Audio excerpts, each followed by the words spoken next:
Hello students, my name is Mohammad Kamran. आज हम लोग the price of bananas by Mulk Raj आनंद का एक्सरसाइज सॉल्व करेंगे। इस लेसन के वीडियो का लिंक मैंने डिस्क्रिप्शन और कमेंट बॉक्स में दे दिया है, आप लोग चाहें तो चेक कर सकते हैं। तो चलिए शुरू करते हैं। Let's start. Exercise 1, tick the correct answer from the given alternatives. सही आंसर के सामने में टिक लगाना है। तो सेंटेंस नंबर 1 है, the author was on his way from Faizabad railway station to. इसका option c Lucknow is the right answer. Number 2, from the water pump the passengers were filling up there. इसका option b earthen pitchers is the correct answer. Sentence number 3, the gentleman who came up to the author's compartment looked like a. Option a businessman is the correct answer. Number 4, the price the vendor asked for the bananas was. Option A 2 annas is the right answer. Sentence number 5 है, the author drew the cartoon of. इसका option number D सेठ जी is the correct answer. Let's go to the next exercise. Exercise 2, answer the following questions within 15 words. दिए गए questions का answer 15 words के अंदर में लिखना है। तो क्वेश्चन नंबर 1 है, where did the young, actually ये यंगर होगा, where did the younger monkeys sit, यानी छोटे बंदर कहाँ बैठे हुए थे। इसका आंसर होगा the younger monkeys sat on the boughs of neem and tamarind trees, यानी जो छोटे बंदर थे वो लोग नीम और इमली के दरख्तों की शाखों पे बैठे हुए थे। क्वेश्चन नंबर 2 है, what did the monkey do to the loin cloth of the pious person, यानी बंदर ने साधु की धोती के साथ क्या किया। इसका आंसर होगा the monkey snatched away the loin cloth of the pious person, यानी बंदर साधु की धोती को छीन करके भाग गया।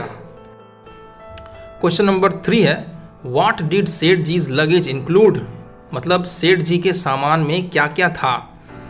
इसका आंसर होगा Seth ji's luggage included a big steel trunk, several small baskets and a brass jug, यानी सेठ जी के सामान में एक बड़ा सा स्टील का बक्सा था, कई सारी छोटी छोटी टोकरियां थी और एक पीतल का जग था।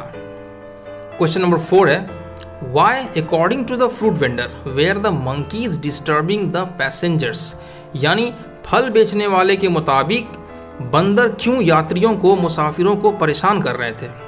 इसका आंसर लिखेंगे हम लोग, according to the fruit vendor the monkeys were disturbing the passengers because they were hungry, मतलब फल बेचने वाले के मुताबिक बंदर यात्रियों को, मुसाफिरों को परेशान कर रहे थे क्योंकि वो लोग भूखे थे।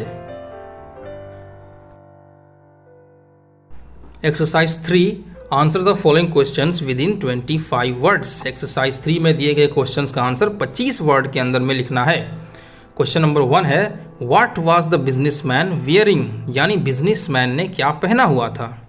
इसका आंसर होगा the businessman was wearing a white muslin dhoti, a delicate tunic and an embroidered cap on his head, मतलब बिजनेसमैन ने एक सफ़ेद रंग की मलमल की धोती, एक नरम मुलायम कुर्ता और अपने सर पे एक एम्ब्रॉयडरी की हुई टोपी पहना हुआ था। क्वेश्चन नंबर 2 है, What did the monkey do after accepting the fruit vendor's bargain, मतलब बंदर ने फल बेचने वाले के सौदे को कबूल करने के बाद क्या किया।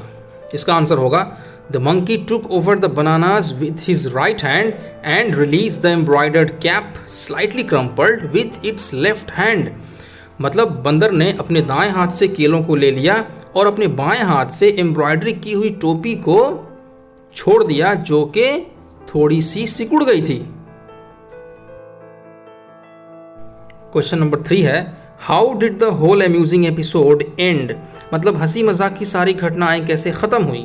इसका हम लोग आंसर लिखेंगे, the whole amusing episode had ended in a bitter sense of grievance against the rich businessman who had been so hard to the generous hearted fruit vendor, मतलब हंसी मजाक की सारी घटनाएं अमीर बिजनेसमैन के खिलाफ लोगों के दिलों में कड़वी शिकायत में ख़त्म हुई। अमीर बिजनेसमैन जो कि दयालु फल बेचने वाले के साथ, दरिया दिल फल बेचने वाले के साथ बहुत कठोर था, बहुत सख्त था। अब हम लोग ग्रामर के एक्सरसाइज सॉल्व करेंगे। Exercise 4, fill in the blanks with appropriate articles and prepositions. दिए गए खाली जगह में सही आर्टिकल और प्रीपोजिशन भरना है। तो सेंटेंस नंबर ए में होगा the sun rises in the east.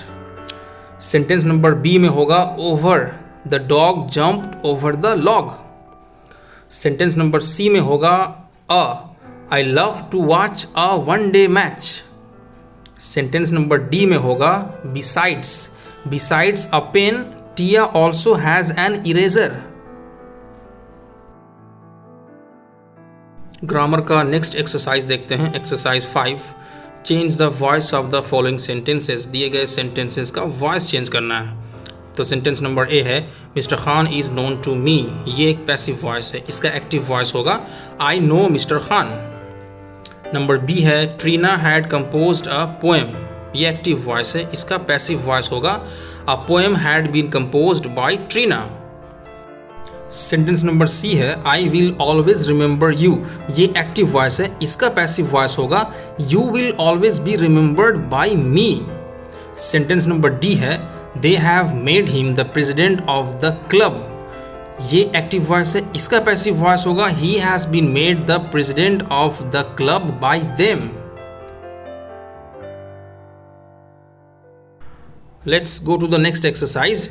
Exercise 6, fill in the blanks with appropriate form of the given verbs in brackets। दिए गए खाली जगहों में ब्रैकेट्स के अंदर दिए गए verbs का सही फॉर्म भरना है। तो सेंटेंस नंबर ए में ब्रैकेट में दिया हुआ वर्ब है स्पेंड।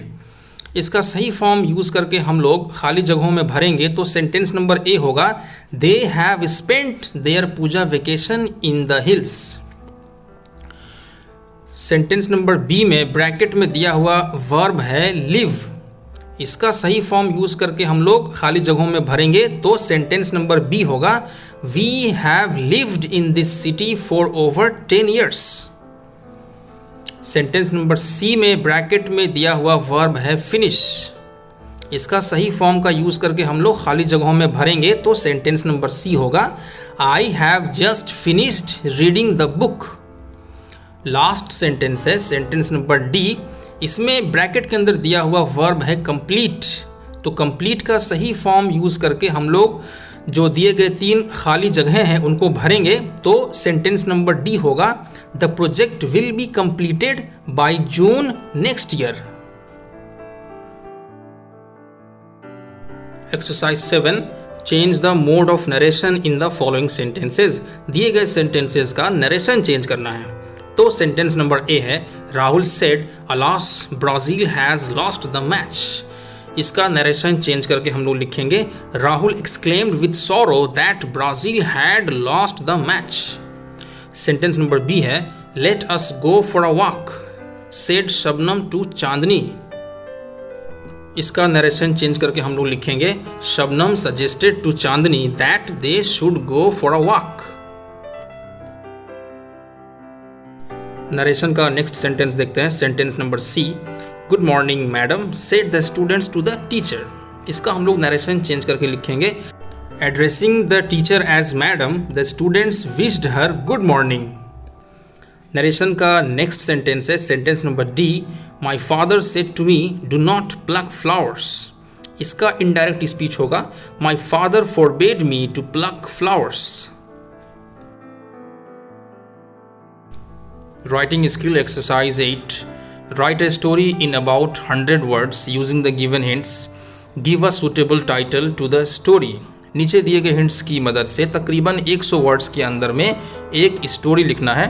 स्टोरी को एक मुनासिब टाइटल भी देना है। तो आप लोग दिए गए हिंट्स को पहले अच्छे से पढ़ लीजिए, उसके बाद हम लोग स्टोरी लिखना शुरू करेंगे। सबसे पहले हम लोग स्टोरी का टाइटल लिखेंगे two foolish cats and a clever monkey. उसके बाद हम लोग स्टोरी को लिखना शुरू करेंगे।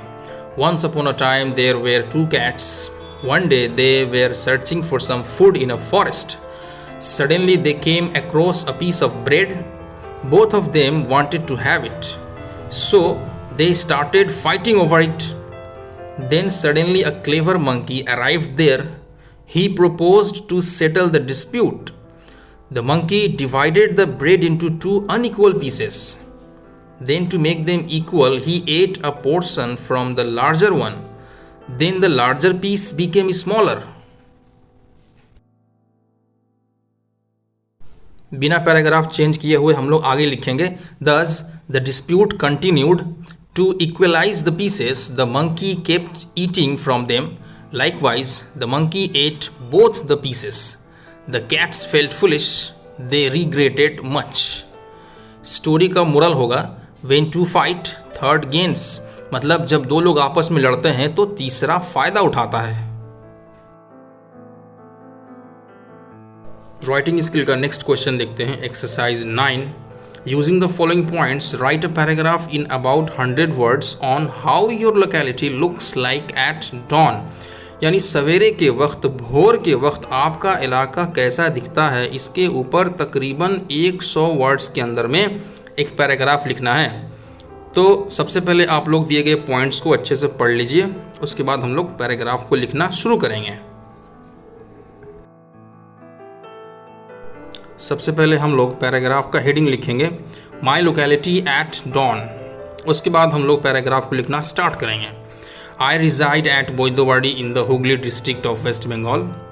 Our locality is a residential area which looks calm and peaceful at dawn. The sky remains clear and cloudless. A cool breeze blows, giving a refreshing feeling. Our locality is surrounded by plants and trees. It makes the atmosphere very soothing at dawn. The melodious chirping of birds feels very pleasant. उसके आगे हम लोग लिखेंगे बिना paragraph change किए हुए. The sound of azan from the mosque and the ringing of the temple bell are also heard. In our locality, the dawn is the best time to pray, exercise, meditate, study, etc. तो इसी के साथ इस lesson के सारे exercise complete हो गए. अगर आप लोग मुझसे कुछ पूछना चाहते हैं तो वीडियो के नीचे कमेंट करके पूछ सकते हैं. मैं आप लोगों के सारे कमेंट्स पढ़ता हूं और उनका रिप्लाई देने की पूरी कोशिश करता हूं. तो मिलते हैं बहुत जल्द नेक्स्ट वीडियो में. तब तक के लिए जय हिंद, जय भारत.